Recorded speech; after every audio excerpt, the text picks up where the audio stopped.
ప్రార్థన చేసుకుందాం. ఎవరు మౌనం ఉండొద్దు, ఎవరు మౌనం ఉండదు, ఎవరు మౌనం ఉండొద్దు. ఎవరు మౌనం చిన్న ప్రార్థన చేసుకోండి. కుర్చీల మీద కూర్చున్న వాళ్ళు నుంచుంటే బాగుంటుంది. నుంచోగలిగిన వాళ్ళు నుంచోండి, మోకరించగలిగిన వాళ్ళు మోకరించండి. కూర్చోలేని వాళ్ళు మోకరించలేని వాళ్ళు, కూర్చోలేని వాళ్ళు నుంచోలేని వాళ్ళు మోకరించలేని కూర్చోండి. మనం ఏం చేయలేము. హల్లెలూయా. చిన్న ప్రార్థన చేసుకోండి. బలహీనుడవైన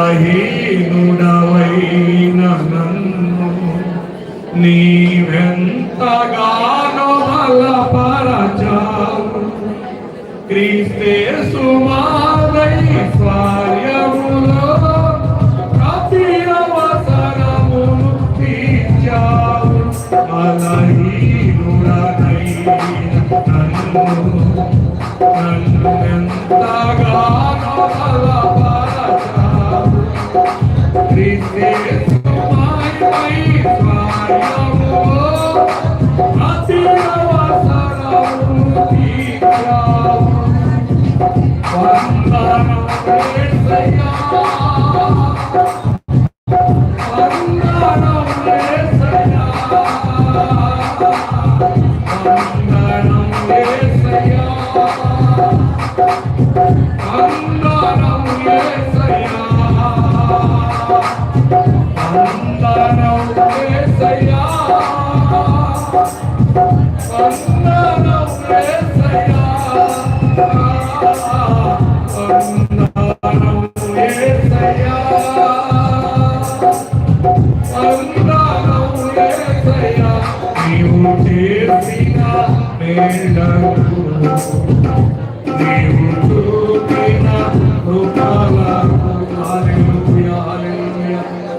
మౌనంగా మాత్రం ఉండదు, మౌనంగా మాత్రం ఉండదు, మౌనంగా మాత్రం ఉండదు. స్తోత్రం.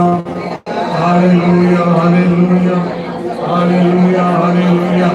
యేసయ్యా ప్రభువా, శక్తివంతుడా, మనం కలిగినటువంటి దేవా, మౌనతుడా, మహాకరుడా, యేసయ్యా స్తోత్రం, స్తోత్రం, స్తోత్రం, స్తోత్రం, స్తోత్రం. హల్లెలూయా. అయ్యా నన్ను పరీక్షించే దేవుడు, బలపరిచే దేవుడు, ఆయా పరిశుద్ధపరిచే దేవుడు, పరిశుద్ధపరిచే అగ్ని, బలపరిచే అగ్ని, తోడుగా ఉండే అగ్ని, శిక్షించే అగ్ని, బలపరిచే అగ్ని. బలను పొందుకోకపోతే, తోడుగా ఉండే అగ్ని తోడుగా స్వీకరించకపోతే, పరీక్షించే అగ్ని పరీక్షలోకి నిలబడకపోతే నిన్ను శిక్షించే దేవుడిగా ఉన్నాడు. నువ్వు శిక్షకు గురి కాకూడదని దేవాది దేవుడు ప్రభు అయినటువంటి క్రీస్తు మన కొరకు ఆఖరి రక్తపు తన ప్రాణాన్ని అర్పించడంలో తిరిగి లేచాడు.